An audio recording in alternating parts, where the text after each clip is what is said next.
we're just looking at some business applications. There's functions. These are business functions.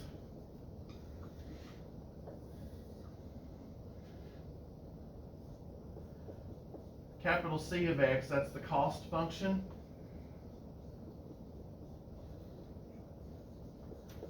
Capital R of X is the revenue function. I use capital letters here, but really, I mean, I've seen it different ways. You can use lowercase too, for that matter. It doesn't matter.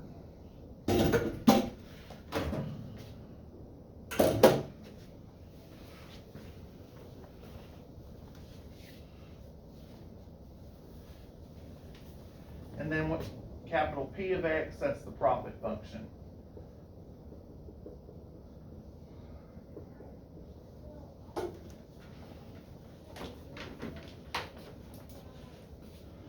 And if you know just a little bit about business here, profit is equal to your revenue minus your costs. That's the relationship between these functions. The profit's the leftover amount of money. Revenue is how much money you're bringing in from all the goods and whatever it is you're selling, services, whatever it is you're doing. All the money that you bring in, and then there's going to be some costs associated with maybe manufacturing whatever it is that you're making or selling or whatever. Maybe labor cost, whatever kind of cost. There's all sorts of costs. So there's a cost. There's some sort of function that that models that cost there. And when you take the amount of revenue, the money you bring in minus those costs, whatever's left over is the profit for the company or whatever. Okay.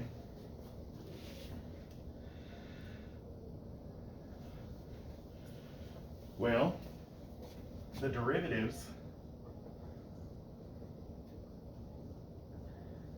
are called marginals. In business, the derivative is called the marginal.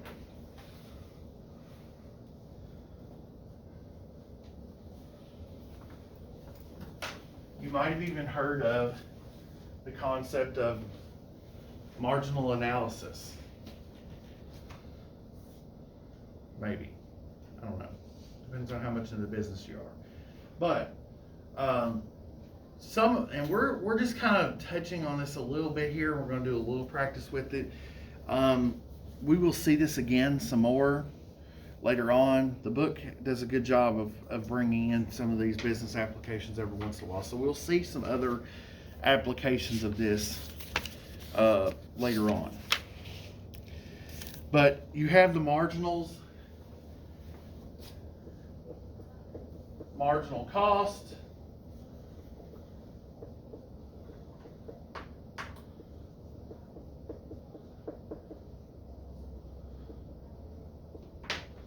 marginal revenue,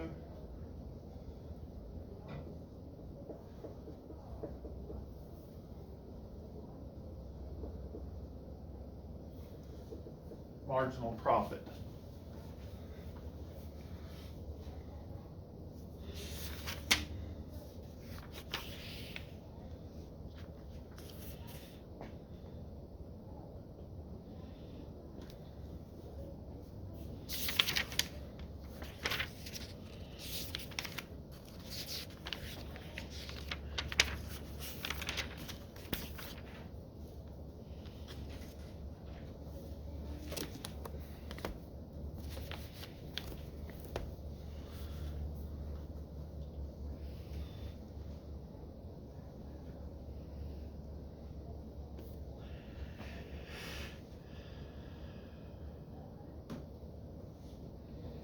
So we can look at an example here with this.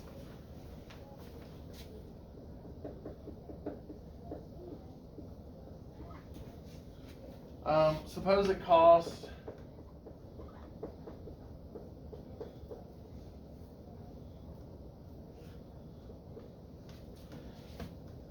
C of x equals x cubed minus 6x squared plus 15x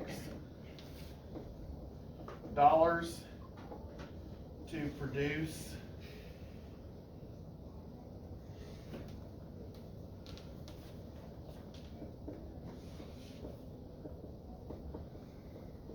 X radiators when 8 to 10 radiators are produced.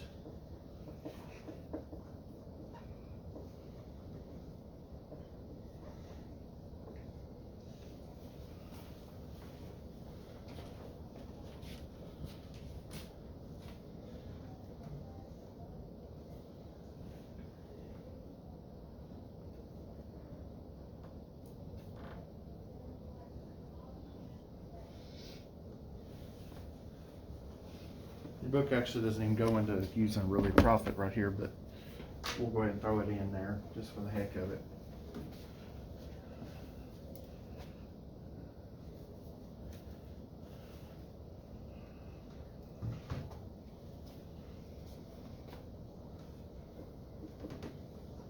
And that R of x equals x cubed minus 3x squared plus 12x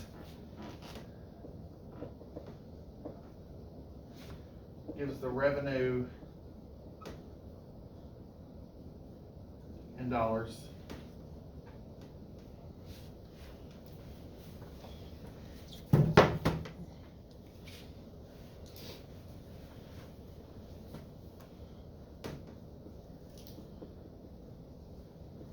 For selling X radiators.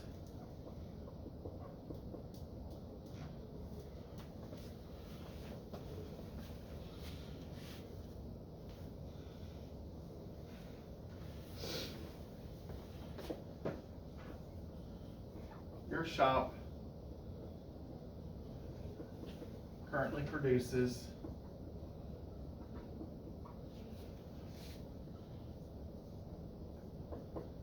10 radiators per day. Find the marginal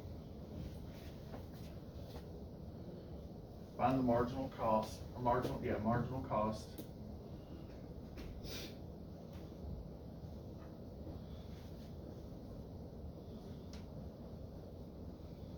And marginal revenue.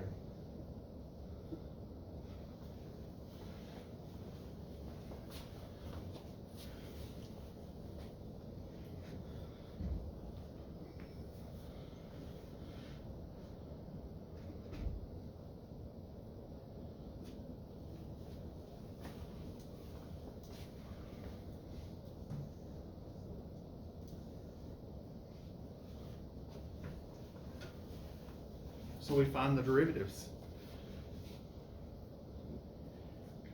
So we take the derivative of the cost function to get the marginal cost, x cubed minus 6x squared plus 15x. You should now be masters of the power rule at this point, but we take the derivative of that, what do we get? 3x squared minus 12x plus 15. Okay, there's my marginal cost function. And now if I want to find the marginal cost and my shop's producing 10 radiators per day, what am I going to do with that?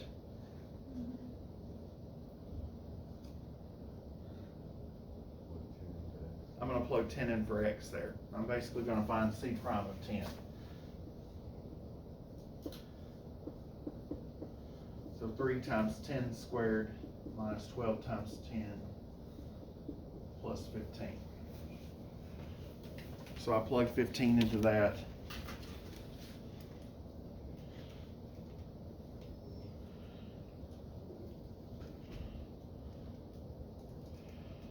And I get 195. So the marginal cost is $195. If you want to write dollars, you can, or you can just do that.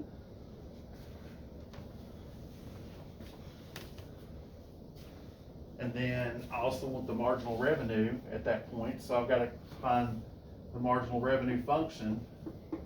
So I take the derivative of the other function, I get 3x squared minus 6x plus 12.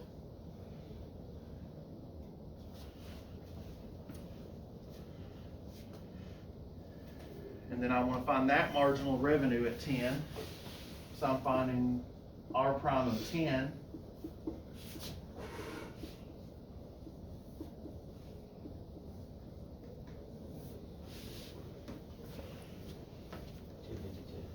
What was it? $252. So $252.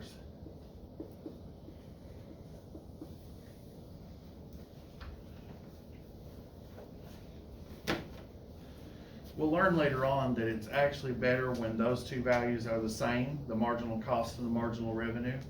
That's when your maximum profit will occur. So obviously we can do better because those are not the same. And that'll make more sense later on. We'll see more applications when we get to chapter 5. Chapter 5 is all about applications of the derivative. So we'll handle more application problems in chapter 5 once we get through all the derivative rules of chapter 3 and 4.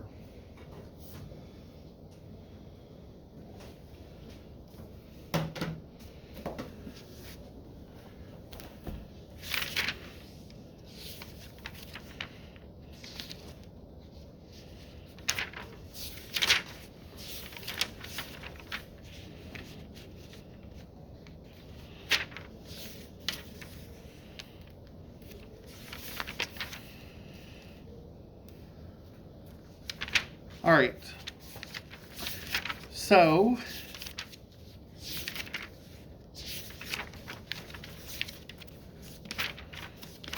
I do believe